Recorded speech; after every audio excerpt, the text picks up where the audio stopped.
හරි ආයිබෝන් සුබ සන්ධ්‍යාවක් ඉක්මනින්ම මේ සහභාගී වෙලා එක එක්කෙනා එන විදිහට අපි කවි ටික අරගමු ඉක්මනින් මේ අමිදු දැන් කැම්මේ කොන් කරන්න අමිදු ඉවිසර කැම්මේ කොන් කරන්න මම කවියක් දුන්න පාඩම්ද ඔව් කලින් සතියේ මේ පහුගිය සතියේ නෙක්ට කලින් සතිය දුන්නේ හරි හරි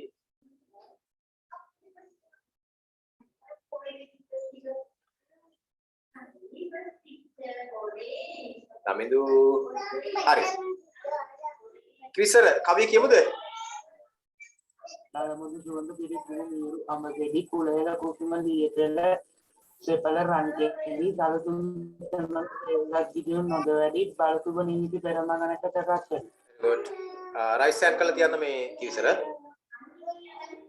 ළඟට අමිදු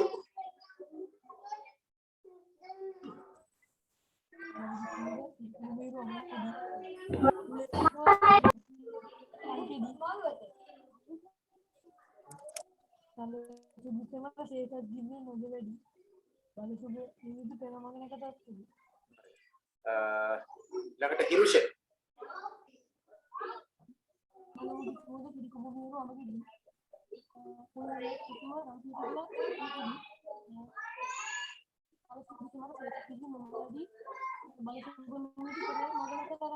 අර මේ රයිස් සෙන් කළා තියන්න දමිදු කියමු කැම් එක දිහා බලන්න කියන්න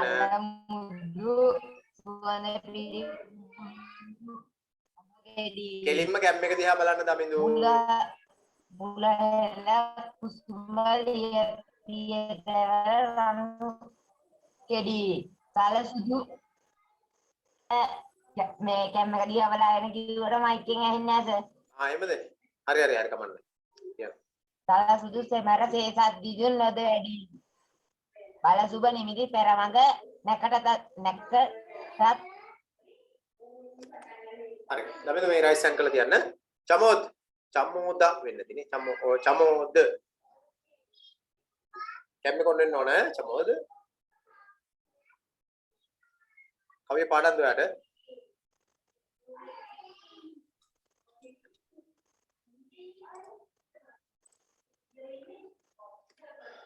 සදීෂ කියමුටක් ගාලා කැම්මේ කොන් කරන්න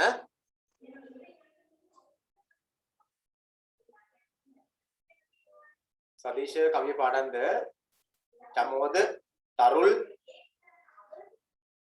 මම කරන්න ඕන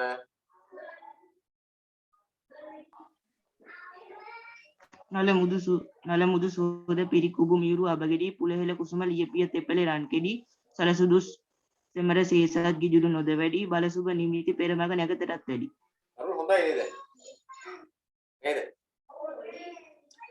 තරුල් රයිස් සෙන් කළා තියන්න නලමුදු සුවඳ පිරිකුඹු මියුරු අඹගෙඩි පුලහෙල කුසුම ලියපිය තෙපර රන්කෙඩි සලසුදු සෙමර සේසත් ගිජුණු නොද වැඩි බලසුබ නිමිති පෙරමගනක තටත් වැඩි චමෝද මේ රයිස් සෙන් කළා තියන්න ඊළඟට සදීෂ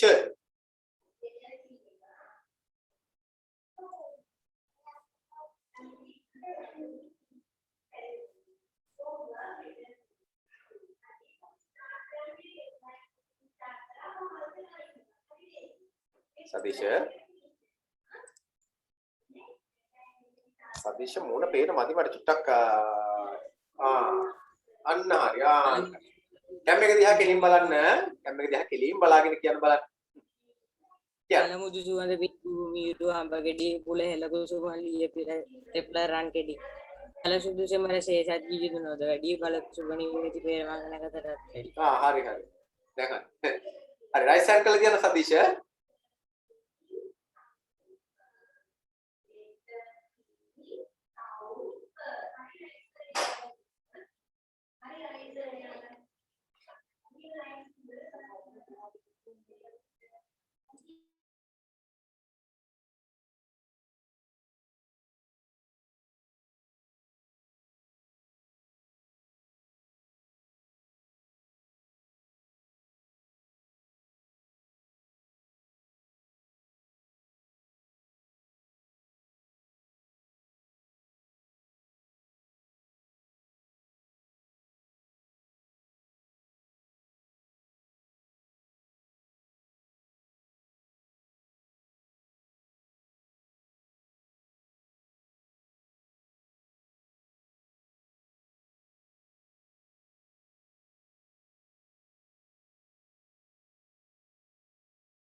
කවුද මේ තඩි අංකයකින් ඇවිල්ලා ඉන්නේ? දිග අංකයකින් ඈ නම දාගමුද?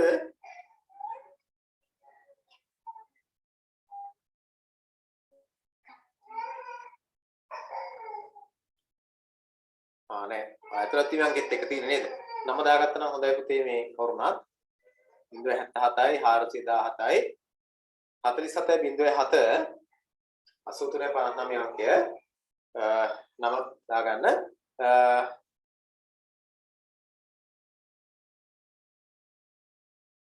කේ හංස කෞශල්‍යද දන්නේ. කැම්බේ කොට කළා කවි කියමුද? අනිත් අය කවි දීලා තින් රයිස් හෑන්ඩ් කරන් ඉන්නේ කවි දීපු අය.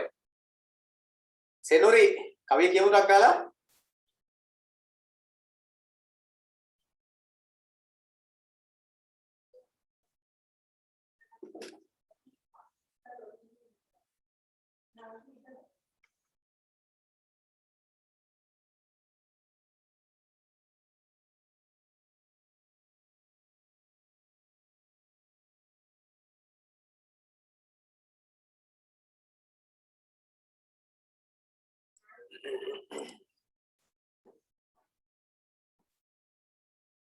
සෙනොරි සුදානන්ද සමුදි කවිය දෙන්න සුදානන්ද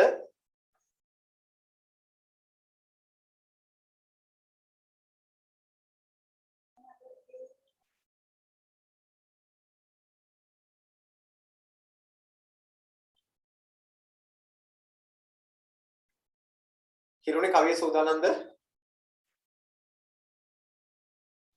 ඔව් සර්. කැම්බේ කොට කළා කියමු ටක් ගාලා.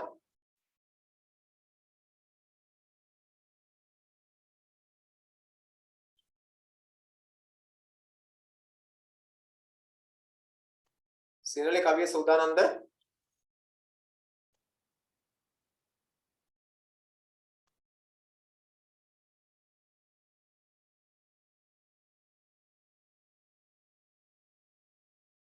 සමුදි සෙනුරි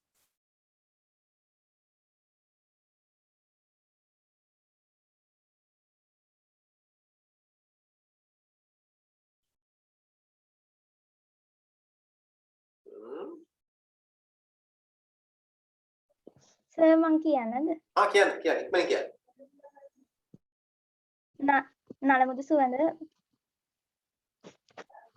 නලමුදු සුවඳ පිරිකුඹු මියුරු අඹගෙඩි පුලහෙල කුසුම දියපෙඩ පිය තෙපල රන් කෙඩි සලසුදු සෙමෙර සේසත් ගිජිතු නොද වැඩි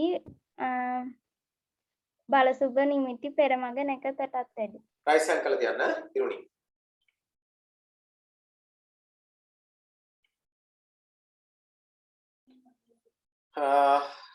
සිනලි පාඩන්නේ ඔව් සර්. කියමු.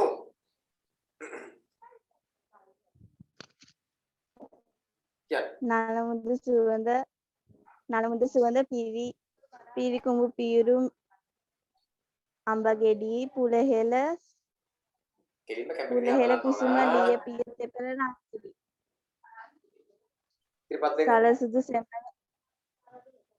සලසුදු සෙමර සේසත් ගිනිදු නොද වැඩි බලසුබ නිමිති පෙරමගනක තටත් වැඩි.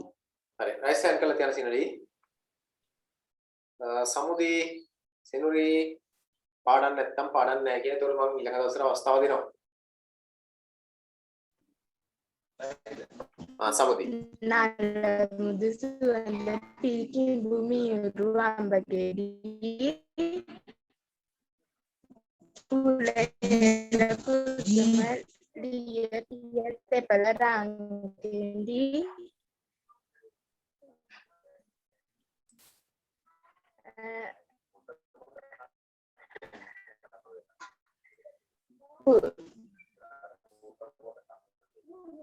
සලසුල සෙමර සේසත් ගිජු නොද වැඩි බලසුබ නිමිති පෙර නැකතටත් වැඩි. හරි මේ සමුදි රයිස් හෑන්ඩ් කරලා තියන්න. කවුද දැන් පාඩම් කරගන්න ඕනේ නැහැ කිව්වේ සෙනුරි පාඩම් කරලා තියෙනවා අනිවාර්යෙන් ඊළඟ දවසේදී ඊළඟට එනක්ෂි පාඩම්ද ඔව් සර්. කියමුද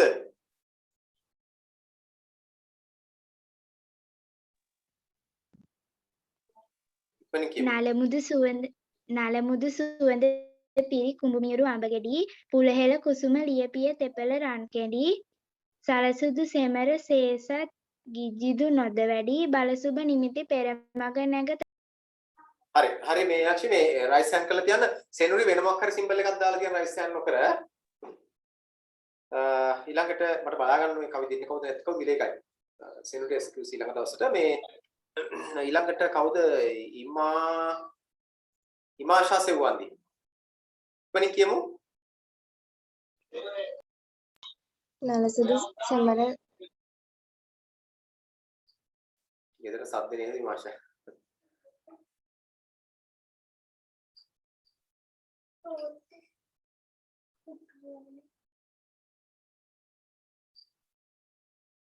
හරි එතක අපි දසුනි හරි ඉමාෂා කියමු නලමුදු සුවඳ පිරි අඹගෙඩි පුලහෙල කුසුම ලියපිය තෙපල රන්කෙඩි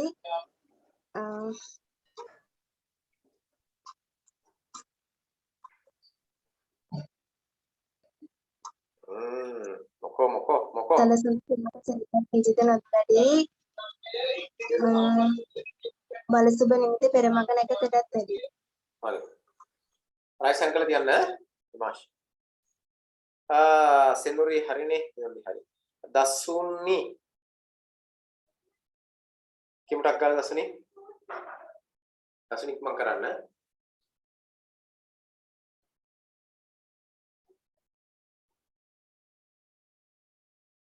සෙනුරි රයිස් හෑන් කරලා තියන්න වෙන පාටක වෙන වර්ණකින් සාමාන්‍ය නැතුව වෙනස් විදිහට අනුමි කිමුටක් ගාලා කවි ඉක්මනින් කියන්න ඕන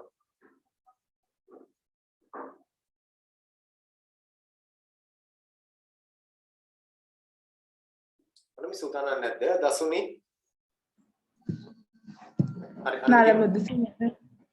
නලමුදු සුවඳ පිරි කුඹුමියුරු අඹගෙඩි පුලහෙල කුසුම ලියපිය තෙපල රන්කෙඩි සලසුදු සෙමර සේසත් ගිජිදු නොද වැඩි බලසුබ නිමිති පෙරමග නැගතටත් වැඩි හරි හොඳයි රයිස් හෑන් කරලා තියන්න අනුමි සෙනුරි රයිස් හෑන් කරලා තියන්න ඔයා පාඩම් දුන්න ඇතුළට කමක් නැහැ දසුනි මොකද දත්තේ දසුනි කමෙන්ට් එකක් දාන්න ඔයා කවිය දෙනවද නැද්ද පාඩම් නැත්නම් පාඩම් නැහැ හරි මොකක් හරි ඉක්මන් කරලා දෙන්නේ එතකොට හරි සෙනුරි ප්‍රශ්නයක් නැහැ හරි එතකොට දෙන්න සෙනුරි දසුනි සෙනුරි බලමු අපි දෙන්න ඊළඟ දවසේ තෙන් ප්‍රයිස් හරි ලෝ හෑන්ඩ් කරන හැම කෙනෙක්ම මේ අපි ඔයගොල්ලෝ දන්නවා දැන් දවස් 3කට දෙකකට කලින් සාමාන්‍ය පෙළ විභාග ප්‍රතිඵල ආවා. ඒ සාමාන්‍ය පෙළ විභාග ප්‍රතිඵල ඔයගොල්ලොන්ට හරි උත්තේජන ශක්තියක් ලබා දෙන්න අවශ්‍යයි. මොකද මේ ඉන්න දරුවෝ දැන් මම ඔයගොල්ලෝ කලින් මතක් කරලා තියෙනවා 9 වසර කියලා ගන්නේ තාම තීරණාත්මක වසරක්. මේ 9 වසර අපි අඩුපාඩු හදාගෙන 10 11 සාමාන්‍ය පෙළ පියවරට යන අඩුපාඩු හදාගන්න වසරක් බාට මේ වසර පත් කර ගන්නට ඕන. මම හැම වෙලාවෙම කියලා තියෙනවා 10 වසරට ගිහිල්ලා ඔයගොල්ලෝ කරන ප්‍රධාන විෂයන් 6 අනිවාර්යෙන්ම 9 වසරින් 10ට යද්දී හැමදාම මම කියනවා ලකුණු 75ට වඩා එහා තියෙන ඒ සාමාර්ථ 6ක් අරගෙන 10න් වාඩි වෙන්න ඕන. ඒතර ඒ අඩුපාඩු තියෙනවා නම් ඒ අඩුපාඩු හදාගන්න වසරක් බවට 9 වසර පත් කර ගන්නවා. මොකද මේ අම්මලා තාත්තලා ඔයගොල්ලෝ මහන්සි කරන්නේ අම්මලා තාත්තලා මහන්සි වෙන්නේ ඔයගොල්ලෝ මහන්සි වෙන්නේ නිකන් මේ රටේ ජනතාවගෙන් 100ට මම හිතන්නේ 30ක් 40ක් විතර තමයි ඔන්ලයින් තාක්ෂණ ඉගෙන ගන්න ලැබෙන්නේ. ඒ ඉගෙන ගන්න ලැබෙන්නේ පාසලෙන් දුන්නොත් පමණයි. ඒකට ඔන්ලයින් තාක්ෂණය යටතේ උපකාරක පන්තිකින් ඉගෙන ගන්න ලැබෙන්නේ අර 100ට සමස්තයේ 140 හෙනොත් මම හිතන්නේ 120ක් 25ක් අතර සීමාවක්. එතකොට ඔයගොල්ලෝ සුවිශේෂ දැනක ඉන්නවා ඔබට මේ අවස්ථාව හම්බෙලා දෙන ඔයගොල්ලෝ ගම්මල තාත්තලට පින් සිද්ධ වෙන්නට ඒ අය දාඩි මාසෙන් හරි හම්බ කරමු මුදල් වේදම් කරලා හරි කොහොම හරි එයාගේ උනන්දුවෙන් කැපකිරීමෙන් ඔයගොල්ලෝන් කැපකිරීමෙන් පොළොවේ අවස්ථාව හදාගන්න. ඒකට මේ අවස්ථාව අපි උපරිම ප්‍රයෝජනෙට ලං කර ගන්නට නම් මේ අවුරුද්දේ අපි අඩුපාඩු හදාගෙන මේ අවුරුද්ද අපොඩ කාලයක් නෑ බොහොම පොඩි කාලයක් තියෙන අඩුපාඩු හදාගෙන 10 වසරේ වාඩි වෙනකොට 10 වසරට අපි යන්නට ඕන අපි 9න් 10ට ගිහිල්ලා කරන්න ඉන්න ප්‍රධාන විෂයන් 6ට අනිවාර්යෙන්ම ඒ සාමාර්ථ 6ක් අරගෙන. ඒක හේතුව මම කියන්නම් දැන් ඔයගොල්ලෝ දන්නවා මේ පාර අපේ 6 වෙනි දැන් අපිට දැනුම් දීලා තියෙන අක්කලා දෙන්නෙක් ඉන්නවා ඒ 9 දෙන්නෙක් ඉන්නවා දැන් දැනුම් දීලා තියෙන අයගේ ඒ දරුවෝ දෙන්නම මගෙන් 8 වසරේ ඉඳලම මමත් එක්ක සිංගල් විෂය රැඳිච්ච දරුවෝ දෙන්න. එතකොට ඒ අයගේ තිබුණු සුවිශේෂ ලක්ෂණයක් තමයි 8 වසරේ 9 වසරේ 10 11 එකම ලීඩ් එකේ වැඩ කරන් ගිහපු අය. මේ කියන්න හදන්නේ එක පාරට මේ 11 වසරෙන් ඒ 9කට යන්න බැරි නෑ පුළුවන්. හැබැයි ඊට වඩා ලේසි. ඒ 9 ගණිත අයගේ තියෙන අත්දැකීම්. දැන් මම කිව්වනේ ඔයගොල්ලෝ මේ මම 6 වෙනි වැඩ කරන්නේ මේ 6 වෙනි උපකාර පන්තියට සම්බන්ධලා ඉනවා 15 වෙනි අවුරුද්ද. මේ අවුරුදු 15ට මම දැක්ක දෙයක් තිබ්බා. කලින් මම 6 වසරේ ඉඳලා 11 වසරකම සිංහල කරා. ඒතකොට 6 වසරේ ඉඳලාම 11 වසර දක්වාම දිගට යන දරුවෙක් ගත්තාම ඒ දරුවා 6 ඉඳලම එක දිගට වැඩ කරා. දැන් මේකේ ඉන්නවා අනිවාර්යයෙන්ම කියන්න පුළුවන් දැන් කියන්නේ අත්දැකීම් ගැන අනිවාර්යෙන් කියන්න පුළුවන් අය කීප දෙනෙක් ඉන්නවා ඒ 9 ගන්නවා කියලා 20ක් තියෙනවා. එයා අනිවාර්යෙන් ඒ 9 ගන්නවා. මේ ওই තියෙන රටාවට ඉගෙන ගන්න කිව්වොත්. ඒක අනිත් අයටත් තියෙන්නේ මේ අඩුපාඩු හදාගෙන කොහොම හරි ඒ 9ක් ලබා ගැනීමේ පදනමෙන් වැඩ ටික කරගෙන යන්නේ. නිසා මේ ප්‍රතිපලාප වෙලා ඔයගොල්ලෝ මතක් කරේ ඔයගොල්ලෝ යන්නේ ඒ කඩේමට යන්නේ. ඒ කඩේමට යනකොට අපි 10 වාඩි වෙන්නට ඕන. අඩුපාඩු වලින් තොර සාමාන්‍ය පෙළට වාඩි වෙන දරුවෙක් විදිහට. ඒතකොට මේ තියෙන දේ ක්‍රමානුකූලව අඛණ්ඩව පවත්වාගෙන යාම පමණයි එතකොට තියෙන්නේ. ඒතකොට සාමාන්‍ය ඉදිරි විෂය කට්ටි කරගෙන ගියාම අපිට ඉතාම ලේසියෙන් මේ භාගය අර ඉලක්කයට යන්න පුළුවන්. මොකද මේ ඉලක්කයට පාතපන පියවර පළමු පියවරට ඉතාම සමීපේ ඉන්නේ. ඉතාම සමීපේ ඉන්නේ. ඒක නිසා අනිවාර්යයෙන්ම තව මාසෙක දෙකකින් ඔයගොල්ලෝ සාමාන්‍ය පෙළේ පළමු පියවරට යනවා. ඒ කියන්නේ 10 වසරට යනවා. මාස දෙකේ අපිට තව තියෙන්නේ 9 වසරේ විෂය නිර්දේශයත් එක්ක ගැටෙන්නට මේ විෂය නිර්දේශي මේ කොටස් ටික අපි සම්පූර්ණ කරගෙන මේක ගැටලා අවසන් කරලා ඉවරලා මේකේ අඩුපාඩු තියෙනවා අපි හදාගෙන 10ට හරියට වාඩිමු. කිසිදු අඩුපාඩුවකින් තොර ඒ 9ක් ගන්න තරම් සුදුසු වටපිටාවක් අධ්‍යාපන වටපිටාවක් හදාගන්න දරුවෙක්. ඒකට අපි ඒක තමයි කාර්යපන්තියේ පදනම ඕකනේ. අපි මේ කරන්න හදන්නේ ඒක. ඔයගොල්ලෝ බලාපොරොත්තු අරමුණ ඔයගොල්ලෝ ඒ 9ක් ගන්න. ඉතින් ඒ 9 මේ බන්දේසික තියලා මෙන්න ඒ 9 කියලා දෙන්නේ නැහැ. ඔය ඒ 9 ගන්නපු අපේ 6 වෙනි අපු දරුවෝ ගත්තාම දැඩි ලෙස වෙහෙසටපත් වෙච්ච දරුවෝ. සමහරලාට ඔයගොල්ලෝ මම රසාස්වාද විෂය අතිරේක පන්තියක් විතර ගුගෝයට කර අමතර පන්තියක් විතර මුදල් අය කිරීමකින් තොරව එදා දැන් අවුරුදු 5ක් විසෙක් කරගෙන එනවා. ඒ කිසි කෙනෙක් කම්මැලිකමෙන් වැඩ කරපු අය නෙවෙයි. ඔය ඒ 9 ගන්නපු අයගෙන් දෙන්නම මේ දැනට කියලා තියෙන දෙන්නම සිංහල සාහිත්‍ය රසාස්වාද විෂයක් විතර කරපු අය. ඒතකොට සිංහල විෂයත් එකක් ගත්තා රසාස්වාද විෂයත් එකක් ගත්තා. ඒ ගත්තේ කැපකිරීමෙන්. ඒක ආවට කියලා කරන්න බෑ. නිසා පටන් ගන්නකොට මම විනාඩි 2ක් ඕගොල්ලන්ට අර මතක් කරේ කැපකිරීම කරන තරමට තමයි ඔයගොල්ලන්ට ප්‍රතිඵලයකට යන්න පුළුවන්. හරිනේ? නිසා අනිවාර්යෙන්ම ඒ 9ක් ගන්න අවශ්‍ය කරන වටපිටාව මානසික මට්ටම ඒකාග්‍රතාවයේ තියාගෙන තමයි අපි තවදුරටත් මේ විෂය කටයුතු ටික අදාරගෙන ඉදිරියට යන්න ඕන. 10 වාඩි වෙනකොට ඒ මානසික මට්ටම. හරිනේ? නිසා මම කලිනුත් ඔයගොල්ලෝ කියලා තියෙනවා දැන් අපේ සමාජයේ සාමාන්‍ය පෙළ සමත්ද කියලා අහන්නේ නැහැ. දැන් අපේ සමාජය අහන්නේ ඒ කීයද පුතා කියලා. ඔයගොල්ලෝගේ වැඩිහිටිය අහන්නේ ඒ කීයක් ගත්තද? එහෙමයි අහන්නේ. කවුරුවත් අහන්නේ නැහැ විභාගේ සමත්ද කියලා. විභාගේ සමත් වෙන එක සාමාන්‍ය දෙයක්. සාමාන්‍ය පෙළ සමත් වීම දැන් තාම සාමාන්‍ය කරට ලක් වෙලා තියෙන්නේ. අහන ඕන කෙනෙක් අහගන්න විභාගේ සමත්. හැබැයි විභාගයේ සමත් වුණාට අපි මේ සමාජය තුල තරංගයක් දෙන්න බෑ. මොකද සාමාන්‍යයෙන් විභාගයේ සමත් වෙන කෙනෙකුට මම හිතනවා තරංගකාරී තැනක ප්‍රතිඵල සටහන තියෙන්නේ ඒ සාමාර්ථ අවම 5ක.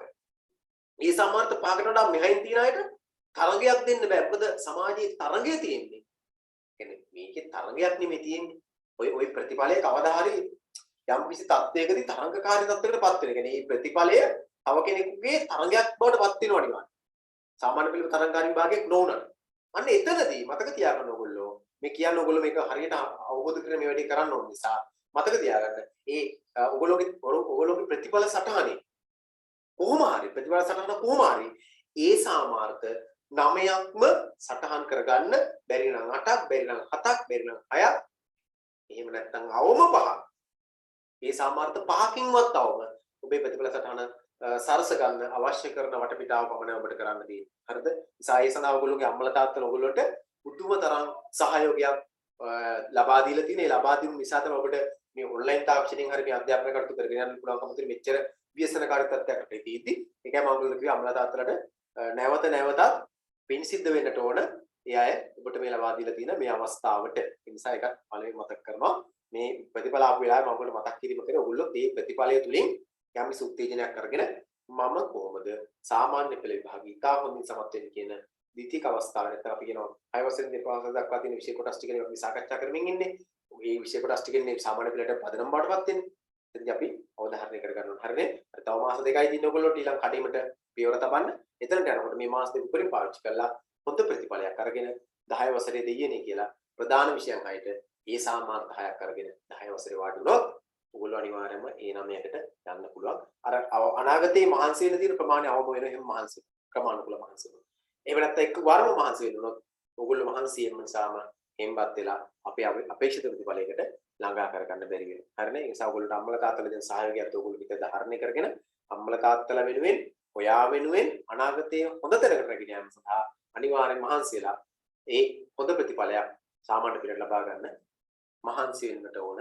ස්ථිර අධිෂ්ඨානයක් හිතේ තියාගන්නට ඕන. අර ඒ 9 ගත්තරක් කළා වගේම මමත් ඒ 9ක් ගන්නවා. ඒ 9 ගත්ත අයියලා වගේම මමත් ඒ 9ක් ගන්නවා කියන සිතුවිල්ල හැම වෙලාවෙම මනසේ තියාගෙන වැඩ කටයුතු කරන් ගියොත් දෙයියනේ කියලා අනිවාර්යව ඔයගොල්ලෝට ඒ 9ක් ගන්න පුළුවන්. වැඩ කිරීම අවශ්‍ය වෙන්නේ ඒක බුද්ධිමට්ට එච්චර අදාළ නැහැ. වැඩ වැඩියෙන් කරන්න අවශ්‍යයි බුද්ධිමට්ට මට්ටම. තමන්ට තියෙන ප්‍රමාණයක් නම් වැඩි කරන්න. හරිද? හරි. සමහරලාට මම ඔය ටික කිව්වද සමහරලාට මේ වෙනකොට විෂය තෝරගන්න කොහෙද තියෙනවද? 10 වසරේ මම මෙන්න මේ කාණ්ඩ විෂය කරන්නේ. මම මේ විෂය හයත් එක මේ ටික කරගෙන එහෙම තෝරගන්න කොහෙද තියෙන්නේ? ඒ නිසා මම මතක් කිරීමකට. හරිද?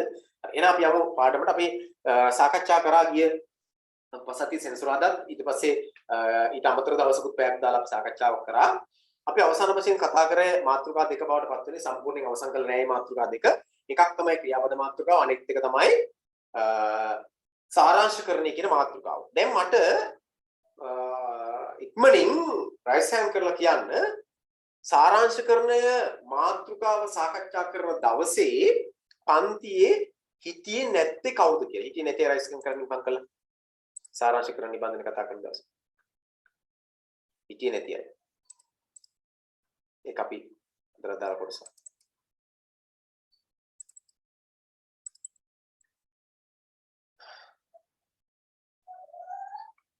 තුන් දෙනා. සමුදි සෙනුරි මෙත්නි. ඒ තුන් දෙනා අදාළ දවසේ වීඩියෝ එක බැලුවා නම් ලෝ හෑන්ඩ් කරන්න නැත්නම් කොහොම ඉන්පොට්.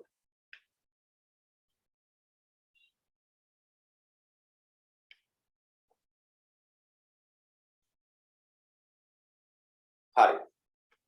අපි මේ හරි දැන් ලෝ හෑන්ඩ් කරන්න ඔක්කොම දෙන්නෙක් සෙනුරි බැලුවේ නැහැ නෙත් එකක් නැහැ. අපි අවසාන වශයෙන් සාකච්ඡා කළේ යාපද මාතෘකාවත් අපිට තියෙන කතා කරන්න සාරාංශකරණය කියන මාතෘකාව. සාරාංශකරණය කියන කියන්නේ මතක තියාගන්න. සාරාංශකරණයේදී අපි කලින් කතා කරා මේ මාතෘකාව. ඒකදී අපි දැනගත්තා සාරාංශකරණයේ පදනම් බවට පත් වෙන්නේ සාරාංශකරණයේදී අපේ අවධානය යොමු වෙන්නේ විශේෂයෙන්ම සාරාංශකරණයෙන් බලාපොරොත්තු වෙන්නේ ඔබේ මතක තබා ගැනීමේ ශක්තිය සහ යමක් අවබෝධ කර ගැනීමේ ශක්තිය. අවබෝධ කොටගෙන මතක තබා ගන්න. මතකයට ගොඩනගා ගන්න පුළුවන් යමක්. ප්‍රධාන කාරණා අවබෝධ කරගන්න. ඔබට කොයිතරම් අවබෝධ කරගැනීමේ ශක්තියක් තියෙනවද යමක් දැකලා. මම එදා කතා කරා සාමාන්‍ය ඔයගොල්ලෝ උසස් අධ්‍යාපන ලැබුවන් පස්සේ විශ්වවිද්‍යාලයේ දවසකට ඔයගොල්ලොන්ට මහ විශාල පුස්තකාල තියෙන ඒවා. පොත් තියෙනවා, අතිපදම් තියෙනවා. එකම කාරණාවට ගොඩක් පොත් තියෙනවා. ඉතින් අපිට මේ ඔයගොල්ලොන්ට මේ පාසලේදී වගේ මම කියලා තියෙනවා පාසලේදී වගේ විශ්වවිද්‍යාලය ගියන් පස්සේ මෙන්න මේ විෂය නිර්දේශය මෙන්න මේ පොත මේ විෂය නිර්දේශය මේ පොත කියලා එහෙම පොත් ටිකක් දෙන්නේ නැහැ. මේ පොත තමයි ඔයාලට දෙන්නේ මේ ටිකෙන් තමයි එන්නේ කියලා එහෙම නැහැ කියලා ඔයගොල්ලෝ ගණිත දෙන්න පොතක් තියෙන බුද්ධාව. එහෙම පොත් ටිකක් තියෙනවනේ. ඕව විභාගෙට විශ්වවිද්‍යාලය ගහලා ලැබෙන්නේ නැහැ. විශ්වවිද්‍යාලය ගහ අපිට කියනවා අපිට දෙන පොත් ලිස්ට් එකක්. මෙන්න පොත් ලිස්ට් එක. මෙන්න මේක තියෙන්නේ. හරි මේ පොත්වල තියෙනවා මෙන්න මේවා. මෙන්න මේ තැන් වලින් මෙන්න මේ කොටස් ගන්න පුළුවන්. මෙන්න මේ පොත් ටික අරගෙන ඉවරලා ඒකේ තියෙන කාරණා ටික එකතු කරලා දෙනවා විභාගෙට ඔයගොල්ලෝ උත්තර ලියනවා. ඕක තමයි කියන්නේ. දැන් අපි මොකද කරන්න ඕන? පුස්තකාලයට ගිහින් ඉවරලා පොත් අරගෙන ඉවරලා පොත් ඉතින් අපිට දෙනවා 15ක් 20ක් විතර දෙනවා පොත් ලිස්ට් එකක් දෙන එක විෂයකට. දුන්නාම ඉතින් ඒ පොත් ටික ඔක්කොම කියව ඉන්නත් බෑ. ඒ පොත් ටික සේරම අපිට ලියන්නත් බෑ.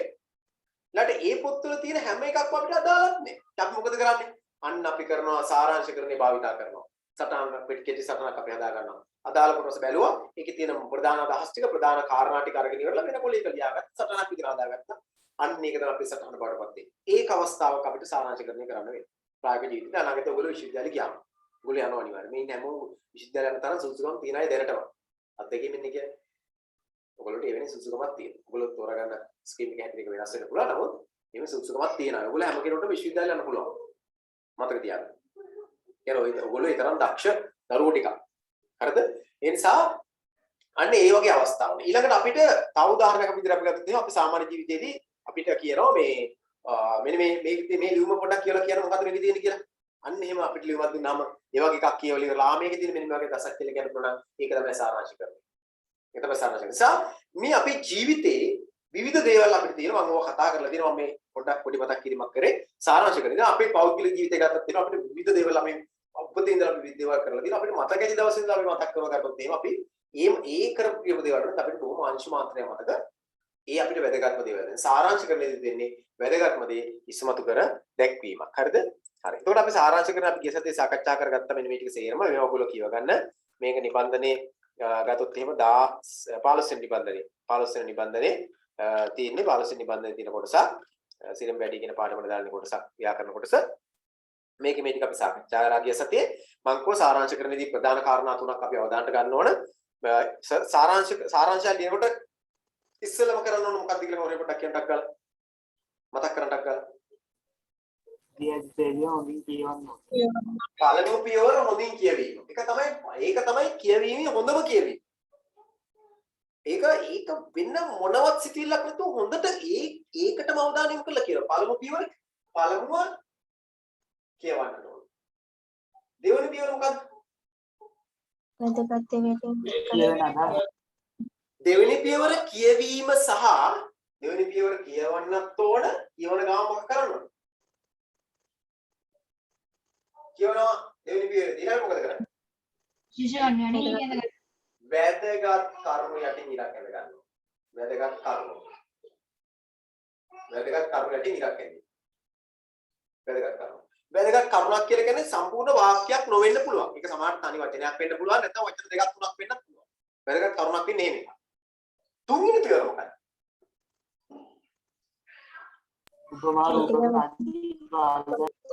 තුන්වෙනි පියවර. දැන් ඒවා අයින් කරන විදිහ අපි දන්නවා. මේ කරුණු සටහන් කරන්නේ මේ සඳහා තුන්වෙනි පියවර මොකක්ද?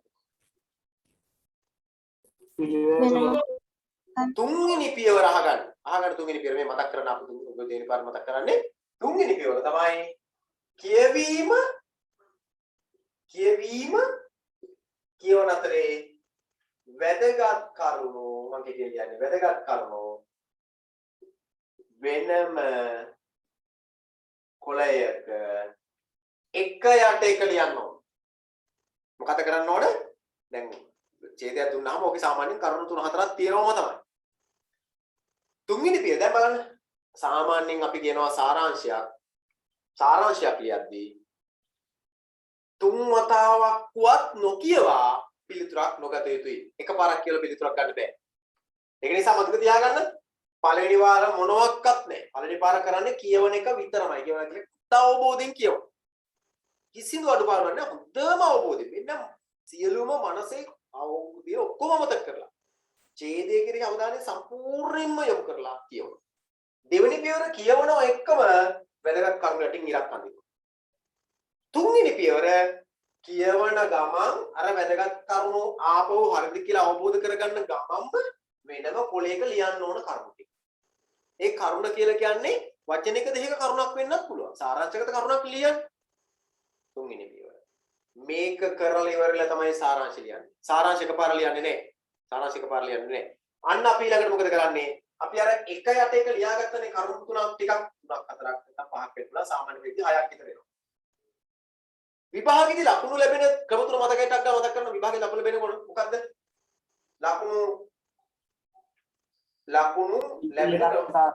ලකුණු ලැබෙන ක්‍රම තුනක් තියෙනවා. ලකුණු ලැබෙන්නේ සාරාංශයක ආකාර තුනක්. ඉස්සෙල්ලම ලැබෙනවා ලකුණු දෙකක්. ලකුණු 10ක ප්‍රශ්නයක් කියලා හිතමු. ලකුණු 10ක් ලැබෙන සාරාංශයක් නම් ලකුණු දෙකක් ලැබෙන්නේ අපි හිතමු ඔයගොල්ලෝ ලකුණු 5ක සාරාංශයක් කියලා ලැබෙන්නේ කියලා. ලකුණු 5යි ඔයගොල්ලෝට තියෙන්නේ. මේ ලකුණු 5න් ලකුණු දෙකක් එකක් ලැබෙනවා වචන ප්‍රමාණයට. වචන ප්‍රමාණය ඔයගොල්ලන්ට කියව වචන 10ක් 15ක් අතර ලියන්න ඕමක් කරනවා. ඊළඟට තව එක ලකුණක් ලැබෙනවා ශිල්පීය දක්ෂතාවලට. ලකුණු 5 ප්‍රශ්නයකට. තව ලකුණු 3ක් ලැබෙනවා මෙන්න මේ අපි සටහන් කරන වැදගත් කරුණු වල. මම ඔයගොල්ලෝ මේ 10 වසරේදී සාමාන්‍ය පෙළේදී 10 වසරේදී ලැබෙන එකේ භාගයක් විතර සලකලා තමයි මේ විස්තර කිරීම කරන්නේ. හරිද? එතකොට ලකුණු 10 ගන්නකොට අපිට වචන ගණනක් කියනනේ මෙන්න මේ වචන අතර ලියන්න කියලා. මේ වචන අතර ලියන්න කියලා කියන්නේ මේ වචන අතර ලියන්න ඕනේ කියලා කියන්නේ ඒක එතකොට වචන වලට නෙමෙයි ලකුණු ලැබෙන්නේ. කරුණු වලට ලකුණු ලැබෙන්නේ. ඒ නිසා වැඩිම ලකුණු ලැබෙන තැනින් පටන් ගන්න. ඒක මම මේ කරුණු ටික වෙනම ලියා ගන්නවා. කරුණු ටික ලියලා ඒ කරුණු ටික ලිව්වන් පස්සේ අපි කරුණු ටිකත් ලියලා තියෙනවා. ඊළඟට අපි වචන ප්‍රමාණයත් එදින් තහවුරු කර ගන්නවා. කරුණු ටික ලියලා ඉවරලා වචන ටික ගණන් කරනවා. ගණන් කරලා මොකද කරන්නේ? අපි අවසාන වශයෙන් මේ කරුණු ටික කරුණු විදියට කොලේක ලියාගත්ත ටික අපි ඡේදයක් විදියට අවසානයේ ලියනවා. ඕන්න ඡේදයක් නැතුව කොටුවක් ඇදලා ඉවරලා කොටුවෙන් කොටුවට වචන දාලා ලියන්නත් පුළුවන්. ඒක හොඳටම සාරාංශය පුළුවන් විතරයි වැඩේ කරන්න ඕනේ. ඔයගොල්ලන්ට සාරාංශයක් තවම සාමාන්‍ය 9 වසරේදී ඇවිල්ලා නැහැ. නමුත් විශේෂ විදිහට තියෙන සමය කතා කරන්නේ. නිසා මෙන්න මේ ටික අනිවාර්යෙන් අනුගමනය කරන්න ඕන සාරාංශයකදී. සාරාංශයක් දුන්නා මම කියලා ඇති ඡේද දෙකක් තුනක් තිබ්බා. තනි ඡේදයක් විතර ලියන්න ඕන. සාරාංශයේ තියෙන අදහස් ගන්න මිසක් සාරාංශයේ තියෙන වාක්‍ය අපිට ගන්න බෑ. එහෙම අයිතියක් නෑ. අපිට එහෙම අයිතියක් නෑ. සාරාංශයක් ලිව්වහම දීලා දින ඡේදයේ තියෙන අදහසයි අපේ අදහසයි සමාන වෙන්න ඕන. හැබැයි සාරාංශය ලියලා තියෙන ක්‍රමයටම නෙවෙයි අපි ලියන්න ඕන. අපි ගන්න ඒකේ අදහස විතරයි. වචන අපේ වෙන්න ඕන.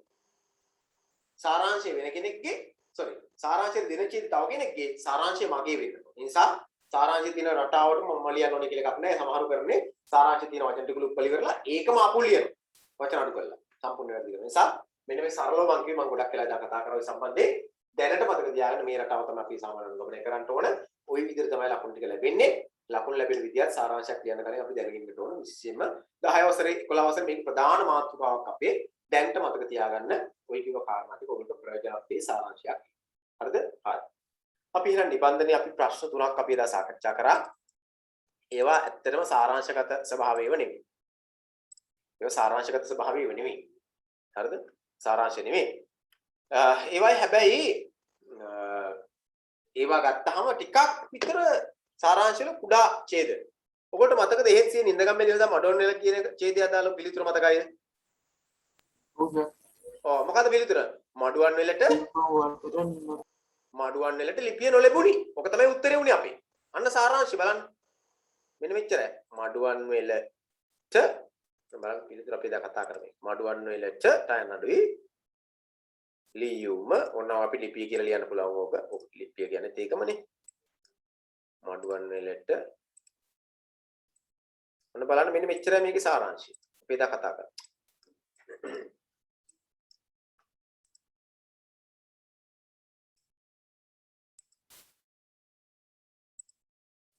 මඩුවන් වල ලිපිය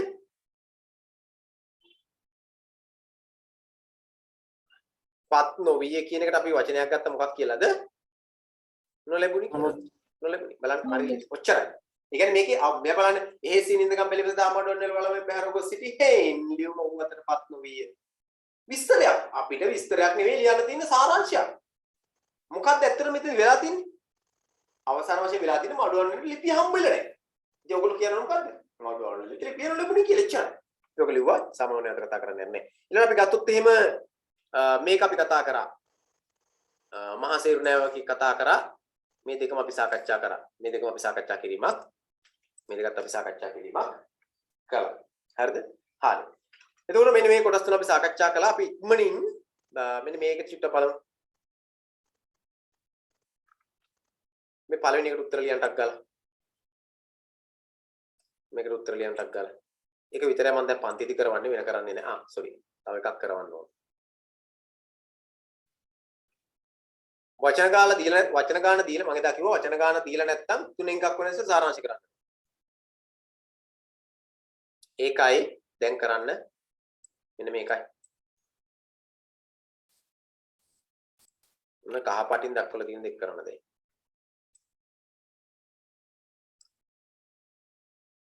මේ අභ්‍යාසයක් දුන්නු කීප දෙනෙක් කියන නිසා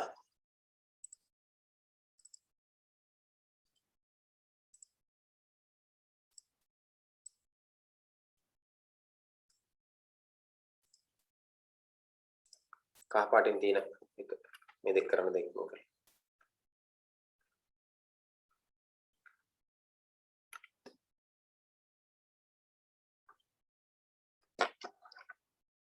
අවසන් නම් රයිට් හෑන්ඩ් කරන්න.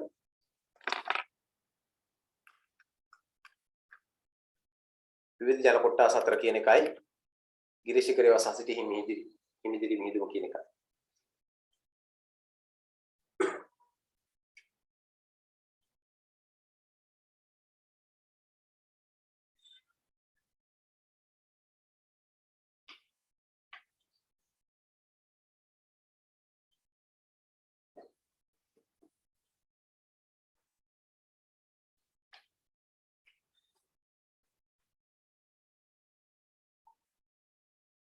සිනලි කරලා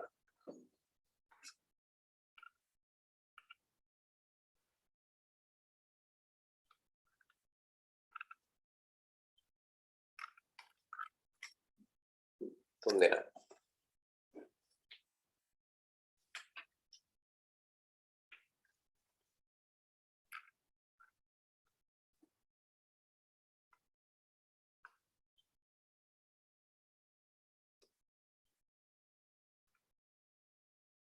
හරි. ඒ දෙක මම උත්තර කතා කරන්නම්. මේ තුනෙන් එකක් වෙන ලෙස සාරාංශ කරන්න කියලා තියෙනවා මෙන්න මෙතන. ඒකෙන් ඒ කොටස් ටිකෙන්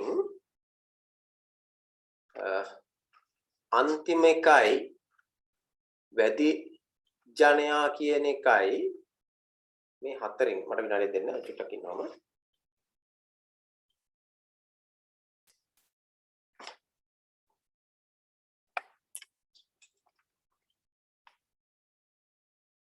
තවර මේ සාමාන්‍ය සාරාංශ හතරක් 4ක් තියෙනවනේ.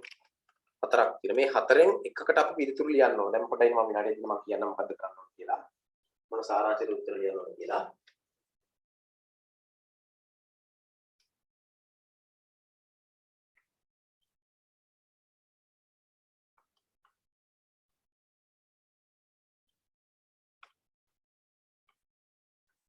හරි දැන් ලියන්න මෙන්න මේකට උත්තර.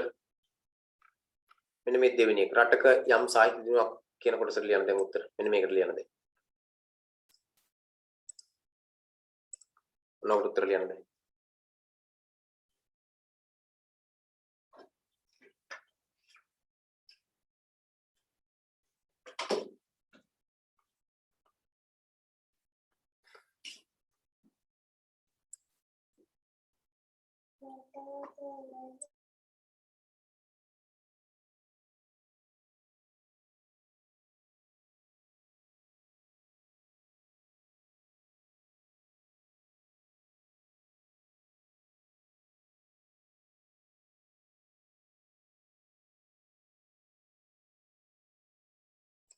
අනුමි හරි කියලා කියන්නේ ඔයා අර ඡේදේ පහලින් තියෙන ඡේද ටිකෙන් එකක් කරලා කියන එකද? පළවෙනි ඡේද කරාස. පළවෙනි එකේ මෙන්න මේක මම අහන්නේ මෙන්න මේක කරාද කියලා. මෙන්න මේක රටක යම් සාහිත්‍ය දිනුවක් වන්නේ නිදහසේ හිතන්න පුරුදු කියන එක කරලාද නැහැනේ? ඒක තමයි දැන් කරන්න ඕන අරවට අමතරව. හරිද? අරව ටිකක් ලේසි ඒවා සාමාන්‍ය ප්‍රශ්න විදිහට අපි ගන්නෙ නැහැ. මොකද ඒවා ආදර්ශ කොටස් විදිහට මේ උත්තරයක් හොයාගන්න ක්‍රම තියෙන පළවෙනි ටික. පාසදාන් ඡේද 1 3ක් පවන වෙනසේ සාරාංශ කරන කියන තැන තියෙනෝනේ. ඒව තමයි සාමාන්‍යයෙන් පැමිණිය හැකි ස්වභාවයේ ප්‍රශ්න. අරවා සාරාංශයක් ලියනකොට අපි අවධානය යොමු කරන්න ඕන තැන් හොයාගන්න භාවිතා කරන උදාහරණ අවස්ථා ටිකක්. මට දැන් ඕන වෙන්නේ රටක යම් සාහිත්‍ය දිනුවක් වන්නේ නිදහස් ගන්න පුරුදු කියන තැන කොටස විතරක් කියන්න.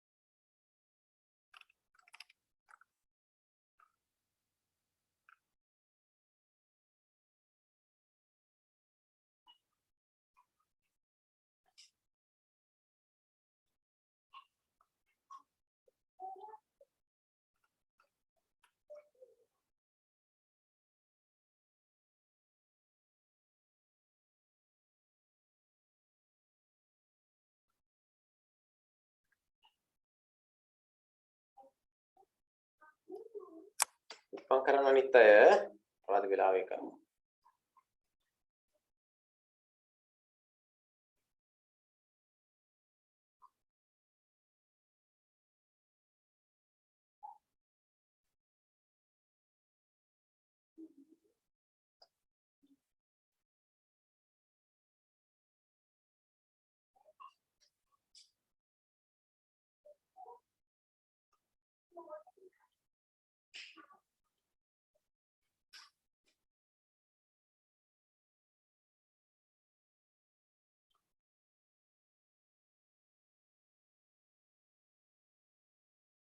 හත් දෙනෙක් අවසන්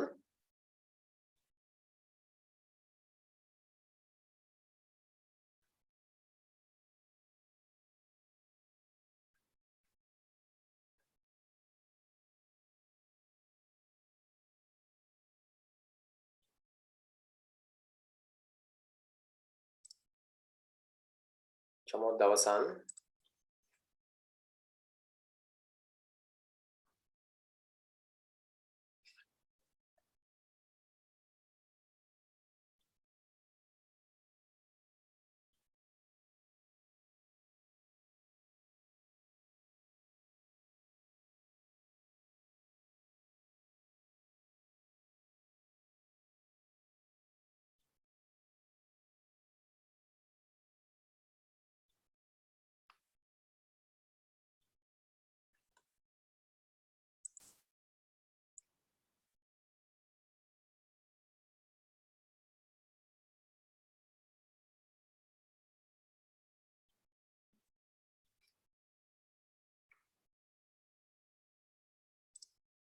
මම වෙලාව යන නිසා වෙලාව අමතර වෙලාවක් යන නිසා අර මුලින් තියෙන ටික කියලා කිව්වේ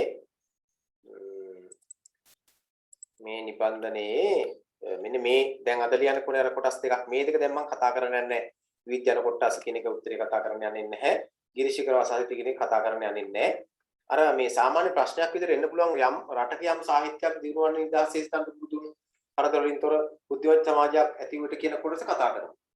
ඒකට විතරක් උත්තරේ එකක් දාලා බලලා අපි ඉක්මන් කරලා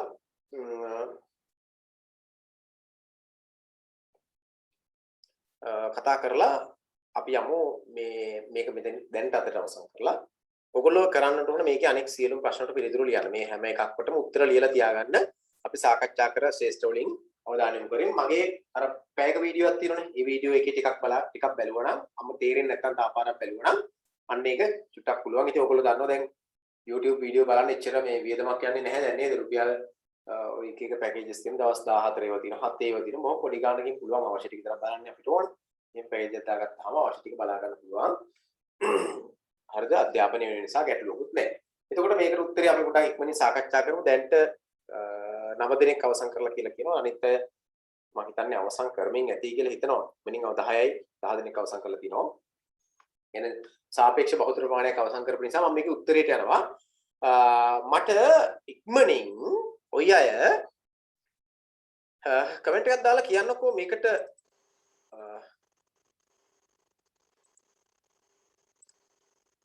ඔයගොල්ලන්ට ආපු වචන ප්‍රමාණයටක් ගාලා කමෙන්ට් එකක් දාන්න ගාලා වචන ප්‍රමාණය කමෙන්ට් එකක් දාන්න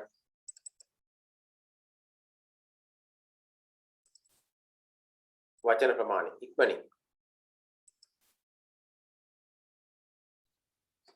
සිනලි 9යි ඔව් සිනලි 9යි කිවි සර 23යි